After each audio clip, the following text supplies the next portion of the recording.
नमस्कार दोस्तों, मेरा YouTube चैनल पे आपका स्वागत है। इस वीडियो लेक्चर में मैं आपके पास और एक क्वेश्चन लाया हूँ और उस क्वेश्चन को हम डिस्कशन करेंगे। तो ये क्वेश्चन क्या है पहले पढ़ लेते हैं और उसके बाद उसके डिस्कशन करेंगे। The coordinate of a particle moving in a plane are given by xt equal to a cos pt and yt b sin pt, where a and b are less than a and p are positive constants of appropriate dimension। Question में कुछ दे रखा है कि एक particle है और particle की जो ट्रैजेक्टोरी है उसकी ट्रैजेक्टोरी की जो कोऑर्डिनेट्स है वो इस तरह का टाइम पे डिपेंडेंट है। और इस इक्वेशन को हम लिख देते हैं क्या है, x as a function of time क्या है, a cos pt। ओके, और जो p है वो एक पॉजिटिव कांस्टेंट है। ओके, और y क्या है, फंक्शन ऑफ टाइम है और y क्या होगा, b sin pt। तो देखिए यहाँ पर क्या होता है, एक x है जो कि a cos pt और एक y है जो कि b sin pt। तो उसमें पूछा है कि देखिए द पाथ, ऑप्शन में क्या पूछा है, the path of the particle is an ellipse. वो बोल रहा है कि जो पार्टिकल की पाथ है वो क्या होगा, एलिप्स। तो हमको पता करने के लिए कि पार्टिकल की पाथ क्या होगी, तो हमको इस x और y कोऑर्डिनेट के बीच में जो रिलेशन है उसको देखना पड़ेगा। तो देखिए इसका मतलब हमको जो टाइम है, जो टाइम पैरामीटर है उसको मुझे एलिमिनेट करना पड़ेगा। बहुत सिंपल है। तो मैं यहाँ पर cos pt अच्छी है और यहाँ पर sin pt है। तो मैं क्या करूंगा, मुझे पता है जो cos और sin की जो रिलेशन है cos square theta plus sin square theta equal 1, तो इस रिलेशन को मैं यूज करूंगा। तो यहाँ पर जो cos होगा क्या होगा, x by a। Okay, cos क्या हो जाएगा, cos pt x by a, और sin pt क्या होगा, y by b। तो अभी क्या होगा, cos square pt plus sin square pt equal to 1। तो इसकी वैल्यूज अगर मैं पुट कर दूंगा इक्वेशन में, तो x square x by a square जो कि cos square pt sin square pt क्या हो जाएगी, y by b square equal to 1। तो ये जो होगा वो क्या होगा, x by a square plus y by b square equal to 1। तो ये आप देखिए x square plus a square plus y square divided by b square equal to 1। इस जो इक्वेशन है या इस आइडेंटिटी है, ये आप देखिए ये एक एलिप्स है, ये एलिप्स है जिसमें आपकी a आपकी सेमी मेजर एक्सिस और b आपकी सेमी माइनर एक्सिस। क्योंकि यहाँ पर दे रखा है a is greater than b, यहाँ पर दे रखा है a is greater than b। जो बड़ा होगा उनमें से उसको बोला जाता है सेमी मेजर एक्सिस, जो छोटा होता है उसको बोला जाता है सेमी माइनर एक्सिस। तो यहाँ पर a हमारा सेमी मेजर एक्सिस और b हमारा सेमी माइनर एक्सिस। तो इसका मतलब है पार्टिकल की जो ट्रैजेक्टोरी है वो ऑब्वियसली एक एलिप्स ही होगा। ये एमएसक्यू क्वेश्चन है, तो उसका जो बाकी सारे ऑप्शन भी देखेंगे हम। तो सेकंड वाला ऑप्शन देखते हैं, the velocity and acceleration of the particle are normal to each other at t equal to pi by 2p। वो बोल रहा है जब हमारा time t equal to pi by 2p होगा उस समय, उस दौरान आपकी वेलोसिटी और acceleration perpendicular to each other. तो पहला वेलोसिटी निकालते हैं। हम जानते हैं जो वेलोसिटी होता है, यहाँ पर हम टू कंपोनेंट, क्योंकि x और y कंपोनेंट, तो क्या होगा x dot comma y dot. इस डॉट का मतलब क्या होता है, अगर आप बीएससी ग्रेजुएशन में जाओगे तो इस डॉट का मतलब होता है d by dt, क्योंकि बार बार आपको d by dt को देखने को मिलेगा, तो इसलिए वहां पर डॉट का सिंबल इस्तेमाल किया जाता है। तो ये क्या होता है, ये क्या होता है dx by dt, और ये क्या होता है dy by dt।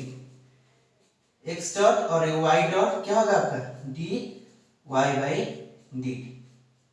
तो आपकी जो x डॉट क्या होगी dx by dt और y डॉट क्या है dy by dt। तो यहाँ पर अगर मैं उसकी डिफरेंशिएशन करूं तो मुझे क्या मिलेगा, a cos की जो डिफरेंशिएशन होगा मैं चेन रूल इस्तेमाल करूंगा, तो कोसाइन की डिफरेंशिएशन क्या होगा, माइनस हो जाएगा माइनस sin pt, और pt की differentiation with respect to time क्या होगा, p होगा। तो minus ap sin pt comma, और ये y की क्या होगी b into p cos pt। तो ये हो जाएगा मेरा वेलोसिटी का कंपोनेंट। तो उसके बाद क्या होगा, हमको एक्सेलरेशन निकालना है। जो एक्सेलरेशन होगा वो क्या होगा, ऑब्वियसली हमारा वेलोसिटी का डिफरेंशिएशन, जिसको मैं x को हमको दोबारा डिफरेंशिएशन करना पड़ेगा, x को हमारा दोबारा डिफरेंशिएशन करना पड़ेगा। इसका मतलब x को आप दो बार डिफरेंशिएट किए हो, इसका मतलब y को आप दो बार डिफरेंशिएट किए हो। तो ये जो x डबल डॉट है उसका मतलब क्या होता है d square by dt square x। Okay, x को आप दोबारा डिफरेंशिएशन करोगे, 2 टाइम्स करोगे। तो अगर 2 टाइम्स करोगे इसका मतलब x डॉट क्या है, ये है, उसको एक बार करना पड़ेगा। तो उसको अगर हम दोबारा डिफरेंशिएशन करेंगे तो हमको क्या मिलेगा minus AP square cos pt, और ये क्या हो जाएगा minus dp square sin pt। ये हो जाएगा हमारा एक्सेलरेशन। तो अभी क्वेश्चन में पूछा है कि हमको क्या कैलकुलेट करना चाहिए।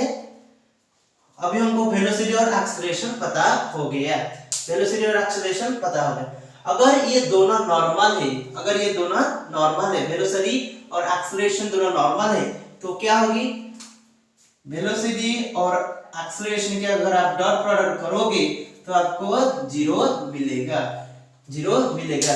तो इस दोनों क्वांटिटी को मुझे क्या करना है डॉट प्रोडक्ट करना है। तो मैं पहले जो मैग्नीट्यूड है उसको कॉमन ले लेता हूं। इनमें क्या क्या है, इनमें p है, तो p अगर कॉमन ले लेता हूं तो ये क्या मुझे देगा माइनस a sin pt कमा b cos pt।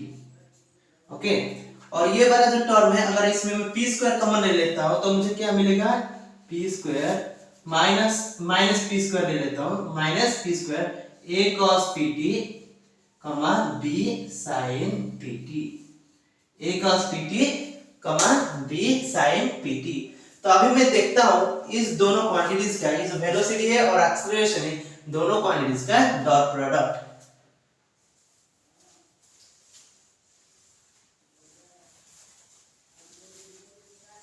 तो मैं दोनों क्वांटिटीज का डॉट प्रोडक्ट निकालूंगा।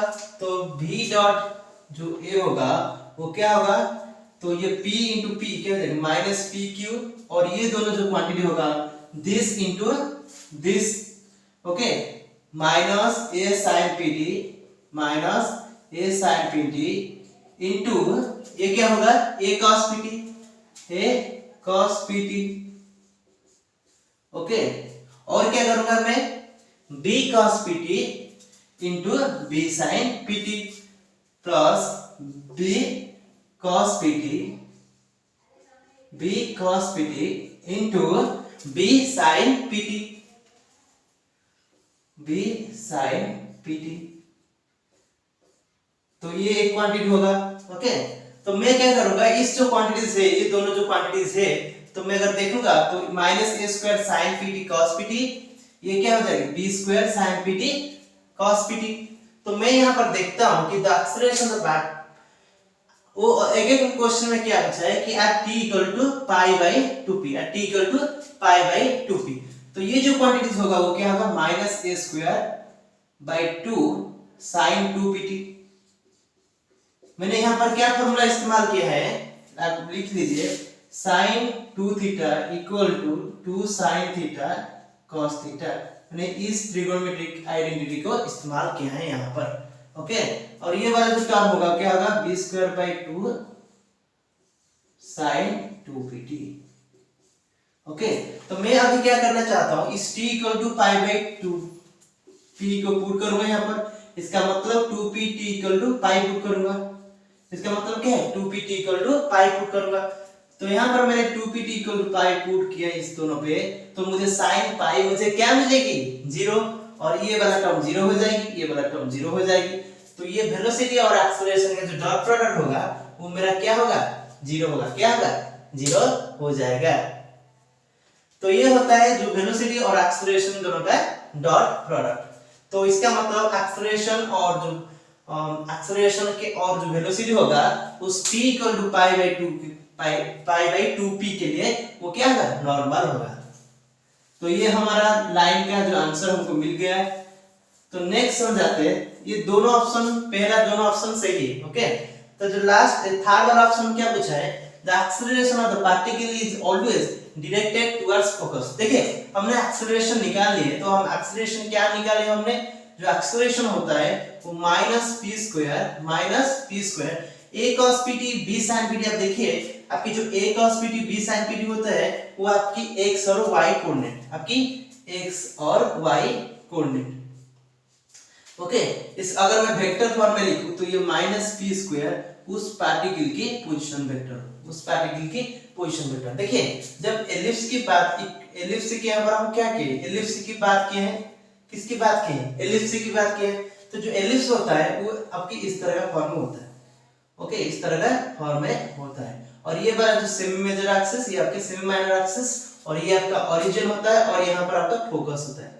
फोकस आपकी AE डिस्टेंस पर होता है, और E होता है एलिप्स की एक्सेंट्रिसिटी। ओके, उसको हम बाद में देखेंगे। हम यहाँ पर क्यों, यहाँ पर क्या मैं बात करने मैं चाहता हूं कि आप इसको समझिए। हाँ, यहाँ पर जो x है, जो पोजीशन कोऑर्डिनेट है पार्टिकल की, यहाँ पर एलिप्स है तो ये होता है पोजीशन कोऑर्डिनेट, ये होता है पोजीशन कोऑर्डिनेट पार्टिकल की। तो उसकी जो नेगेटिव डायरेक्शन होगा ऑब्वियसली ये होगा, ये होगा क्या होगा नेगेटिव, ये होगा क्या माइनस r। तो जो एक्सेलरेशन की दिशा है वो हमेशा किस तरफ होगा, ओरिजिन की तरफ। किस तरफ होगा, ओरिजिन की तरफ। जो एक्सेलरेशन का दिशा है वो किस तरफ होगा, ओरिजिन की तरफ। परंतु इसमें पूछा है कि वो, इसमें दिया रखा है कि वो always directed towards focus. Focus तो यहाँ पर है, दो फोकस है, यहाँ पर एक फोकस है और यहाँ पर एक फोकस है। तो इसका मतलब ये ऑप्शन सही नहीं है, ये ऑप्शन सही नहीं है, क्योंकि आपकी जो पार्टिकल की जो डायरेक्शन होगा वो हमेशा किस तरह होगा, ओरिजिन। किस तरह, ओरिजिन। तो ये ऑप्शन आपके गलत है। तो और एक है, ये फोर्थ वाला हम देखिए, कौन सा फोर्थ वाला। फोर्थ वाला में क्या दे रखा है, the distance travelled by the particle in time interval t = 0 to t = 2 पाई। अगर t = 0 में पार्टिकल, अगर हम देखेंगे पार्टिकल की कोऑर्डिनेट को, तो t = 0 में पार्टिकल कहां था, a cos pt, b sin pt। ये क्या होता है 8 t = 0, 8 t = 0। तो ये हमको क्या देता है, वो हमको a, 0 देता है। इसका मतलब पार्टिकल की जो x यहाँ पर है, पार्टिकल इस पॉइंट पे है। ओके, अगर हम कैलकुलेट करेंगे t = π/2p पे, तो x, y, ओके, तो क्या हो जाएगा 8 t = π/2p, t = π/2p। तो हमको क्या देता है, अगर हम t की जगह π/2p पुट करेंगे तो pt की जगह क्या पुट करेंगे, pt क्या होगा π/2। तो ये क्या हो जाएगा, a cos π/2, b sin π/2। तो ये हमको क्या देता है, a, 0। इसका मतलब, सॉरी उल्टा लिख दिया, आपकी ये 0 हो जाएगी और ये आपका b। ओके, तो पार्टिकल कहां पर रहेगी, इस पॉइंट। किस पॉइंट पे, इस पॉइंट। तो पार्टिकल यहां से इस पॉइंट तक कितना डिस्टेंस ट्रैवल किया है, ये उसकी डिस्टेंस है, ये उसकी डिस्टेंस है। ठीक है, वो पूछा है कितना होगा, a होगा। तो a तो ये है ना, ये डिस्टेंस जो होता है वो होता है a। अगर इस दोनों, इस ये जो डिस्टेंस होता है वो क्या होता है, a होता है। तो अब अगर मैं आपको और एक आइडेंटिटी बताता हूं, इस फिगर से तो आप पता कर सकते हैं कि जो आर्क लेंथ है वो आपका, ये जो a और b पॉइंट से डिनोट करता हूं, ये जो a b की जो आर्क लेंथ होगा, ओके, जो आर्क की जो लेंथ होगा वो आपकी ऑब्वियसली a से बड़ा होगा, a से बड़ा होगा। तो ये कभी भी a नहीं होगा, a से बड़ा होगा। तो इससे पता चलता है, इससे हमको क्या पता चलता है, तो आपका कैसे बड़ा होगा a से। देखिए अगर हम दोनों इस पॉइंट को मैं जॉइन करता हूं, तो ये जो इस जो AB होगा, ये जो AB सेगमेंट होगा वो आपका a² + b² होगा, a² + b² होगा, उसकी स्क्वायर रूट होगा। तो AB मॉड वो क्या करेगा, a से बड़ा होगा, और जो AB की जो आर्क लेंथ है वो AB सेगमेंट से बड़ा होगा। तो ऑब्वियसली जो AB का जो सेगमेंट होगा वो आपका a से बड़ा होगा। इसका मतलब ये वाला जो ऑप्शन है, फोर्थ वाला ऑप्शन, वो क्या होगा, सही नहीं है। तो इतने में हमारा जो हमको आंसर मिल गया, जो ऑप्शन ए और बी दोनों सही था और सी और डी गलत था। तो इतने में इस क्वेश्चन का सॉल्यूशन हो गया। Thank you for watching this video.